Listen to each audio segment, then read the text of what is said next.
তো আপনি ইসলামী আন্দোলন বাংলাদেশকে কেন বেছে নিলেন? এই দলের কোন দিকগুলো আপনাকে সবচেয়ে বেশি আকর্ষণ করেছে?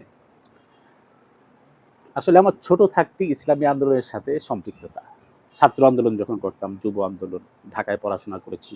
সেখানে আপনার ঢাকা মহানগর দক্ষিণের দায়িত্বে ছিলাম। হ্যাঁ? আ ছোট থাকতে আসলে এটা রক্তে মাংসে আমাদের মিশে গিয়েছে। হ্যাঁ? যে ইসলামী আন্দোলন এটা আমার বাবা, আমার দাদা, হ্যাঁ? তারাও পীর সাহেব হুজুরের সহবতে থেকে তাদের মাধ্যমে আপনার আমাকে দ্বীনি শিক্ষায় শিক্ষিত করেছেন। এটার সহবত সম্পূর্ণ পীর সাহেব হুজুর চরমনাইয়ের। তো আপনার তখন থেকে আসলে আপনার এই রাজনীতির সাথে আমরা সম্পৃক্ত। আমার পরিবার সম্পৃক্ত, আমি সম্পৃক্ত। তো আপনি যদি বলেন যে এর কোন, কোন দিকগুলো ভালো, আমি বলব যে প্রত্যেকটা দিকেই ভালো।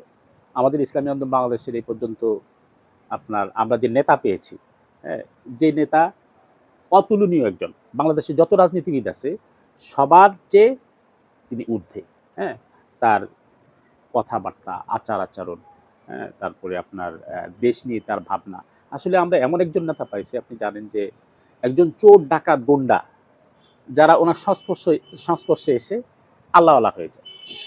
এর চেয়ে ভালো নেতা আর কে হতে পারে? অথচ আমরা দেখতে পাচ্ছি যে বাংলাদেশে এমন, এমন নেতা আছে যাদের কাছে ভালো লোক গেলে চোর, গুন্ডা হয়ে যায়, বদমাইশ হয়ে যায়। কিন্তু আমাদের নেতা সম্পূর্ণ উল্টো। একজন দুশ্চরিত্র, নিকৃষ্ট লোক সেও যদি আমাদের নেতার সংস্পর্শে আসে, আল্লাহওয়ালা হয়ে যায়। মাশাআল্লাহ। তাহলে বলেন এই নেতার কাছে মানুষ যাবে না, কার কাছে যাবে?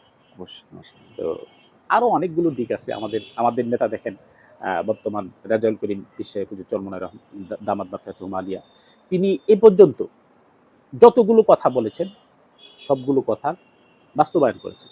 কোনো কথা তিনি আপনার একটা বলেছেন, কিছুদিন পরে আরেকটা বলেছেন, এরকম কিন্তু ওনার মাঝে নেই। তিনি যা বলেন খুব সাদামাটাভাবে বলেন এবং সেটা বাস্তবায়ন করে ছাড়েন। মাশাআল্লাহ। হ্যাঁ? তো ইসলামী আন্দোলন বাংলাদেশ এটা এমন একটি দল যেখানে আ মানুষ যদি এটাকে গ্রহণ না করে তাহলে আসলে কি গ্রহণ করবে? মানুষ চোর, গুন্ডা, বদমাশদেরকে গ্রহণ করবে। তো ইসলামী আন্দোলন আপনি জানেন পীর সাহেব হুজুর রহমাতুল্লাহ উনি যে বয়ানগুলো করেন, উনি যে কথাগুলো বলেন, যত কঠিন হৃদয়ের মানুষ হোক তার চোখ থেকে অশ্রু ঝরে। আমি চরমোনাই মাঠে বহুবার গিয়েছি। সেখানে দেখেছি অত্যন্ত কঠোর হৃদয়ের ব্যক্তি। তারা আসার পরে আলহামদুলিল্লাহ চোখ থেকে অশ্রু ঝরে।